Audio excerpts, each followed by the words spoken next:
देखो सब बच्चे, हम लोग आगे कुछ और अच्छे कॉन्सेप्ट देखते हैं इन इक्वेशन में। देखो ध्यान दो सब बच्चे, क्या होता है, एक छोटा सा कॉन्सेप्ट क्वाड्रेटिक का समझे। एक्चुअली ये कॉन्सेप्ट क्वाड्रेटिक इक्वेशन में आता है, लेकिन इसकी ज़रूरत यहाँ पर हमको पढ़ने वाली है, इसलिए उसको यहाँ पर समझना बहुत ज़रूरी है। देखो एक्चुअली हम मैथ्स में कोई टॉपिक पढ़ें तो एक टॉपिक में दूसरे टॉपिक का यूज़ होना कोई बड़ी बात नहीं है। मैथ्स में, मैथ्स क्या, फिजिक्स केमिस्ट्री में भी ऐसा ही होता है।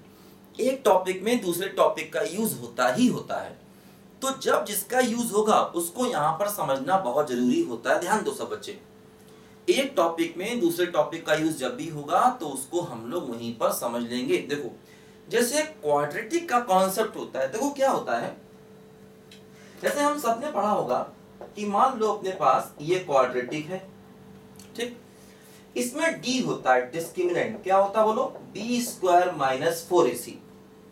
अब हम लोग जानते हैं कि अगर डी निगेटिव होता है तो इसके रूट्स इमेजिनरी होते हैं, है ना। क्यों, देखो x क्या होता है, minus B plus minus under root B square minus 4ac upon 2a। तो देखो रूट के अंदर क्या है बोलो, रूट के अंदर क्या है, बी स्क्वायर माइनस 4ac है।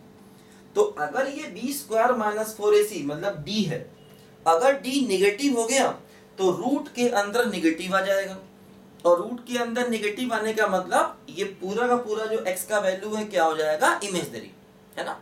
तो अगर d निगेटिव हुआ मतलब B square minus 4ac negative हुआ तो यहाँ रूट के अंदर निगेटिव आएगा, पूरा टर्म क्या बन जाएगा, इमेजिनरी। तो क्या होता है, देखो अगर d निगेटिव हो गया तो हम कहते हैं कि रूट्स आर इमेजिनरी। रूट्स का मतलब होता है x की वैल्यूज, जो x की वैल्यूज यहां से निकल रही हैं, इन्हीं x की वैल्यूज को हम लोग क्या बोलते हैं, इमेजिनरी, इन्हीं को रूट्स कहते हैं। तो ये रूट्स हो जाते हैं इमेजिनरी, ठीक है। देखो ध्यान दो, अगर d नेगेटिव हुआ तो हमेशा a को देखेंगे, a को। अच्छा d नेगेटिव हुआ और a पॉजिटिव हुआ, a मतलब एक्स स्क्वायर का कोफिशिएंट। तो ध्यान रखना ये जो क्वाड्रेटिक होता है ax square plus bx plus c, ये हमेशा ग्रेटर देन 0 होगा, मतलब ये ग्रेटर देन 0 होगा ऑलवेज। ये क्वाड्रेटिक हमेशा ग्रेटर देन 0 होगा अगर a पॉजिटिव हुआ तब, है ना। मतलब अगर d नेगेटिव हुआ और a पॉजिटिव हुआ तो ये जो क्वाड्रेटिक है ये ग्रेटर देन 0 होगा हमेशा। हमेशा का मतलब हम x की कोई भी वैल्यू ले लें, मतलब x बिलोंग्स टू a, हम x की कोई भी वैल्यू ले लें, ये क्वाड्रेटिक हमेशा पॉजिटिव होगा। अच्छा दूसरी बात, अगर मान लो a निगेटिव हुआ, अगर a निगेटिव हुआ तो ये क्वाड्रेटिक लेस देन 0 होगा ऑलवेज, ये लेस देन 0 होगा ऑलवेज, मतलब ये क्वाड्रेटिक हमेशा निगेटिव होगा अगर a निगेटिव हुआ, ठीक। तो अगर d निगेटिव है तो a पॉजिटिव कर होने पर क्वाड्रेटिक हमेशा पॉजिटिव होगा, और अगर d निगेटिव है तो a निगेटिव के होने पर क्वाड्रेटिक हमेशा निगेटिव होगा। हमेशा निगेटिव का मतलब x की तुम कुछ भी वैल्यू रख लो, इसका वैल्यू हमेशा निगेटिव होगा। मतलब जैसे मान लो अगर हमें क्वेश्चन दे दिया जाए, हमसे कह दिया जाए solve x square plus x plus 1 greater than 0, हमसे कह दिया जाए इसको सॉल्व करिए। अब देखो क्वाड्रेटिक है, अब क्वाड्रेटिक अगर है तो इसके फैक्टर करने पड़ेंगे भाई, तभी तो हम वेविकर मेथड लगा पाएंगे। कभी भी अगर कोई क्वाड्रेटिक हमारे सामने आता है तो हमेशा क्या करते हैं, क्वाड्रेटिक के फैक्टर। अब समस्या ये होगी इसकी, जब आप फैक्टर करने चलोगे तो फैक्टर होंगे ही नहीं। तो कैसे, मान लो हम इसको करते हैं x square plus x plus 1, हम लगाते हैं फार्मूला, मान लो हम इसमें ये लगाते हैं फार्मूला, मैंने बताया था आपको भी कि अगर फैक्टर ना हो तो फैक्टर को इस फार्मूले से करना पड़ता है। लेकिन देखो यहाँ दिक्कत क्या आएगी, जब आप इस फार्मूले से फैक्टर करोगे तो क्या आएगा, देखो a हो गया है 1, b हो गया है 1, c क्या हो गया 1, a मतलब 1, b मतलब x का कोफिशिएंट 1 और c मतलब कांस्टेंट टर्म 1। तो क्या होगा, देखो x की वैल्यू क्या आएगी, minus B plus minus under root B square minus 4ac upon 2a। तो देखो x क्या आ गया, -1 प्लस माइनस अंडर रूट -3/2। तो देखो रूट के अंदर इसमें निगेटिव आ गया है ना। जब आपने x की वैल्यू को निकालना शुरू किया तो देखो अंडर रूट के अंदर निगेटिव आ गया, मतलब x की वैल्यू इमेजिनरी आ गई है ना। तो अब अगर x की वैल्यू इमेजिनरी आ गई तो आप इन पॉइंट्स को नंबर लाइन पर शो नहीं कर सकते, क्योंकि नंबर लाइन पे रियल नंबर ही शो होते हैं। तो अब क्या करेंगे, अब इसमें लगाएंगे ये वाला कॉन्सेप्ट जो मैंने आपको बताया। क्या, देखो x इमेजिनरी आ गया, इसका मतलब ये है कि d निगेटिव होगा। देखो d यही तो होता है b² - 4ac। x इमेजिनरी आ गया, इसका मतलब d निगेटिव होगा।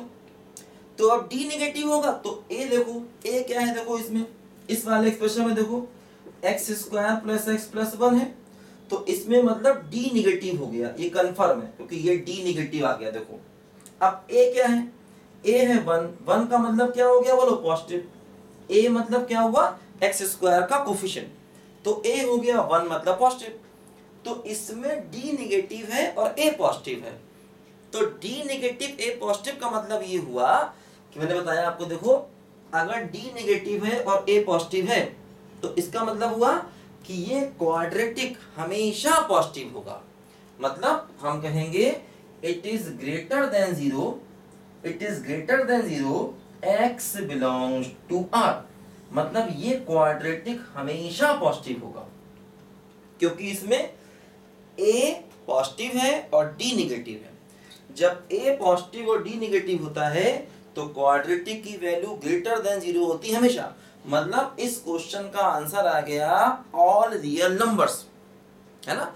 इस क्वेश्चन का आंसर क्या आ गया, ऑल रियल नंबर्स। मतलब x की वैल्यू आप कुछ भी ले लोगे, x की वैल्यू आप कुछ भी ले लोगे, मतलब इस क्वेश्चन का जो हमारा आंसर है, देखो इस क्वेश्चन का जो आंसर है वो क्या आ गया, x belongs to R, x belongs to R इसका आंसर आ गया, क्योंकि इसमें a पॉजिटिव है और d निगेटिव है ना।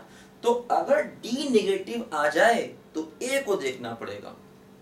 अब यहां पर a पॉजिटिव था तो इसलिए ग्रेटर देन 0 हमेशा होगा। देखो अगर a पॉजिटिव होगा तो ग्रेटर देन 0 हमेशा होगा, और अगर a नेगेटिव होगा तो लेस देन 0 हमेशा होगा, है ना। देखो जैसे मान लो इसी क्वेश्चन में हमसे एक क्वेश्चन पूछता, इसी में हमसे एक क्वेश्चन पूछता कि solve x² + x + 1 less than 0। मान लो इसी में ये क्वेश्चन हमसे पूछता, कहता कि ये लेस देन 0 कब होगा।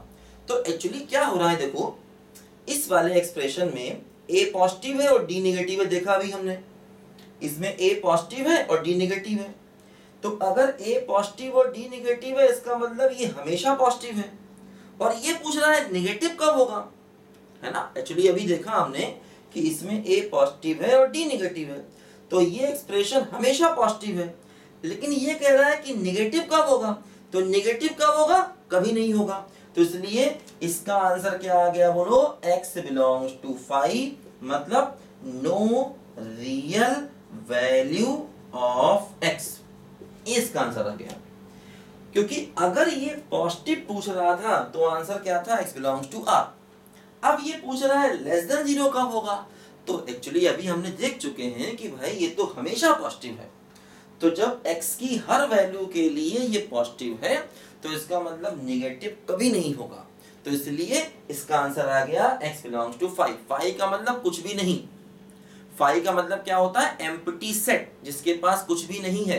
तो जब कुछ भी नहीं, नथिंग को हमें रिप्रेजेंट करना होता है तो हमेशा हम 5 की हेल्प लेते हैं। 5 का मतलब हो गया no real value of x, ठीक बात है। तो ये हमें ध्यान रखना पड़ेगा, क्वाड्रेटिक का छोटा सा कॉन्सेप्ट जिसकी जरूरत हमें कई बार कई अच्छे सवालों में पड़ जाती है। इसको जरा सा बच्चे ध्यान से नोट करिए, फिर हम लोग और आगे बातें करते हैं इंपॉर्टेंट कुछ।